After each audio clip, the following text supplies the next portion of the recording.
श्री गणेश वंदना गजाननं भूतगणाधिसेवितं कपितजम्बूफलचारु भक्षणम् उमासुतं शोकविनाशकारकं नमामि विघ्नेश्वरपादपङ्कजं वर्णानामर्थसङ्घानां रसानां छन्दसामपि मङ्गलानां च कर्तारो वन्दे वाणी विनायको। श्री स्वस्थानी माता जी की प्रार्थना।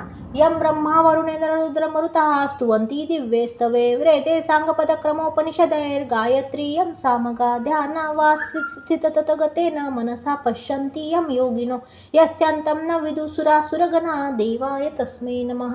श्रीमच्चन्दनचर्चितचोलपु शुक्लाम्बरा मल्लिका मलालङ्कृतकुण्डला प्रविलसन्मुक्तावली शोभिता सर्वज्ञाननिदान पुस्तकधरा रुद्राक्षमालाधरा वाग्देवी वदनाम्बुजे वसतु मे त्रैलोक्यमाता चिरं मुखं करोति वाचालं पङ्गुलं लङ्घयते गिरिं यत्कृतं तमहं वन्दे परमानन्दं माधवं। नमो भगवते तस्मै व्यासायामित तेजसे यस्य प्रसादात् वक्ष्यामि नारायण कथामिमां नारायणं नमस्कृत्यं नर चैव नरोत्तमं देवी सरस्वती व्यासं ततो जयमुदीरयेत। जय माता स्वस्थानी देवी की जय। श्री स्वस्थानी माता जी का स्वरूप। यम ब्रह्मा वरुणेन्द्र रुद्र मरुतः स्तुवन्ति दिव्ये। श्री स्वस्थानी माता जी का स्वरूप। सुवर्णवर्ण दीप्ताभां त्रिनेत्रां कमलासनां सिंहासन समासीनां सर्वालंकार भूषितां नीलोत्पलधरा वामे दक्षिणे खड़ग चर्मधोरा चोर्ध्वं वाम दक्षिणी अप्रमाद चतुर्भुजां तत्र पूजयत् ऋषिकेतु नाम एवं ध्यात्वा महादेवी स्वस्थानी जगदीश्वरम् स्वस्थानी जगदीश्वरम्। श्री स्वस्थानी व्रत कथा अध्याय 7 अथ सप्तमोध्याय। जय माता स्वस्थानी देवी की जय। श्री गणेशाय नमः। अथ सप्तमोध्याय। कुमार जी कहते हैं, हे अगस्त्य मुनि, सती देवी द्वारा इस प्रकार यज्ञ कुंड में प्राण त्यागने वाले दृश्य को देखकर वहां बैठे समस्त देवतागण हैरान हो गए और कहने लगे कि यह तो अनर्थ हो गया। सबके मन में भयंकर डर बैठ गया, क्योंकि वे सभी महादेव जी के क्रोध को जानते थे।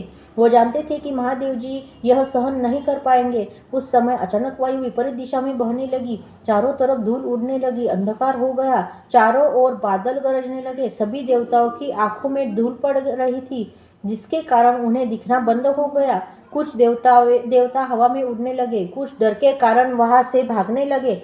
देवताओं के बच्चे डर के कारण रोने लगे, उनकी पत्नियां भी वहां से भागने लगी। इस प्रकार की स्थिति को देखकर दक्ष प्रजापति बहुत बेचैन हो गए। वो सबको साहस बंधाने लगे, लेकिन उस समय उनकी बातों पर कोई ध्यान नहीं दे रहा था।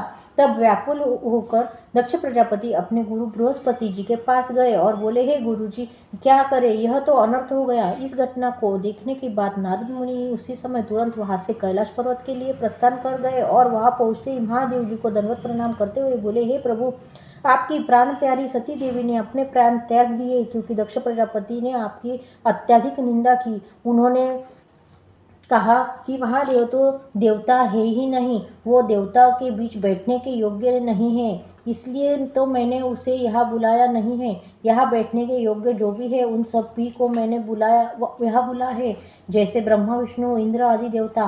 सती माता आपका यह अपमान सहन न कर सकी और उनकी आंखें लाल हो गई। वो बहुत क्रोधित थी। उन्होंने किसी की से भी कुछ नहीं कहा और ना ही किसी की ओर देखा। अचानक उन्होंने यज्ञ कुंड की परिक्रमा की और शिव शिव बोलती हुई यज्ञ कुंड में कूद गई। हे भगवान, अग्नि ने आपके डर से उनके शरीर को छुआ तक नहीं। सती ने स्वयं अपने प्राण त्याग दिए हैं और उनका शरीर उसी तरह हवन कुंड में पड़ा है। वहां देखने से ऐसा लग रहा है कि सती माता आराम से सो रही है, लेकिन उन्होंने प्राण त्याग दिए हैं। यह सब बात बताने के लिए ही मैं यहाँ आया हूँ। अब क्या करें, यह तो अनर्थ हो गया है। ऐसी नारद जी की बातें सुनकर महादेव जी बोले, हे नारद, क्या यह सत्य है? तब नारद मुनि बोले, हे महादेव, जगत के स्वामी, आपके सामने क्या मैं असत्य बोल सकता हूँ? आप ध्यान दृष्टि से देखेंगे तो स्वयं समझ जाओगे कि मैं जो कह रहा हूँ वह सत्य कह रहा हूँ। ऐसा सुनने के बाद महादेव जी की आंखों से आग निकलनी शुरू हो गई। मुख इतना डरावना हो गया था कि संसार देखकर कांप उठा। इस अवस्था में हाथ जोड़े खड़े नारद मुनि जी से महादेव जी बोले, हे नारद, उस पापिष्ट दक्ष प्रजापति को अब इस संसार का कोई देवता नहीं बचा सकता है। मैं उसे नष्ट कर दूंगा। अब तुम अपने आश्रम में जाओ। तब नारद मुनि भगवान शिव को दंडवत प्रणाम करके अपने आश्रम चले गए।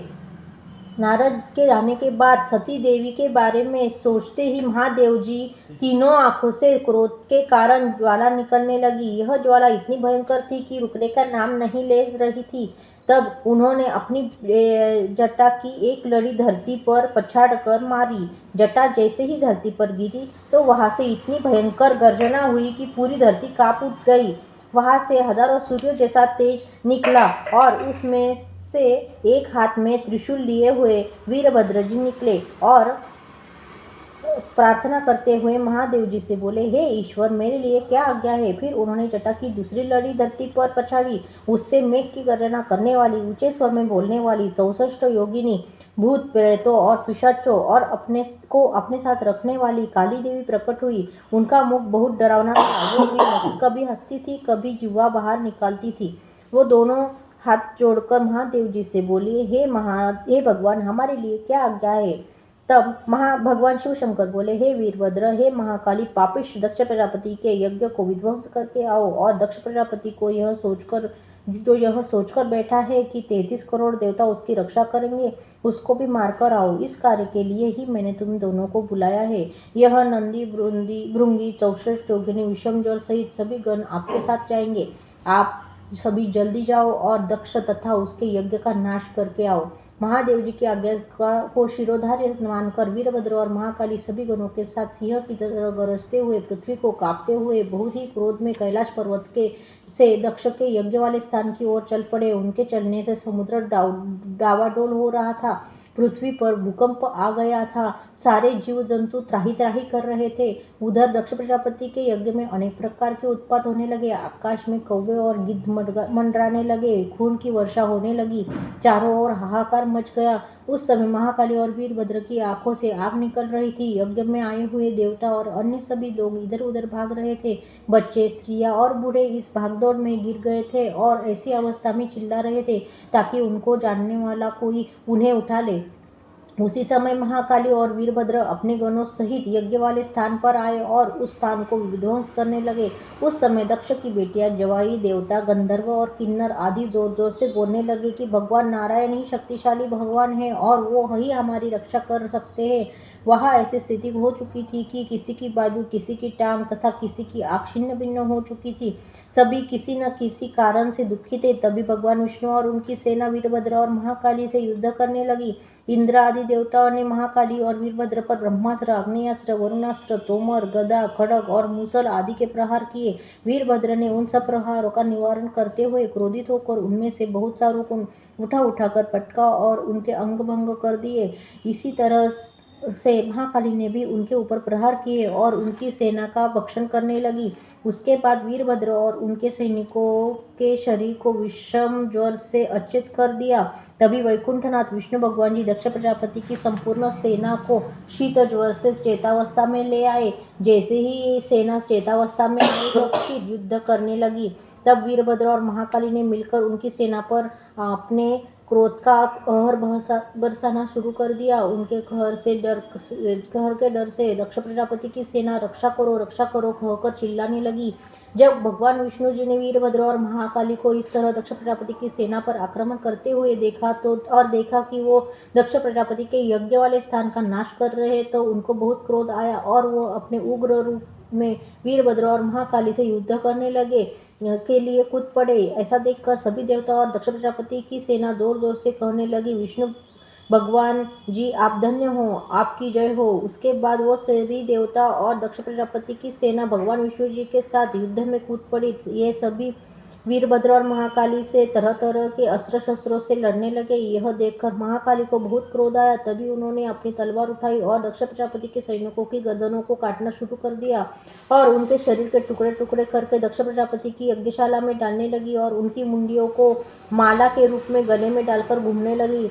यह सब देखकर विष्णु भगवान जी को बहुत क्रोध आया। उन्होंने अपनी गदा से वीरभद्र की छाती पर वार किया। वीरभद्र प्रहार के लगते ही मूर्छित होकर भूमि पर गिर पड़ा।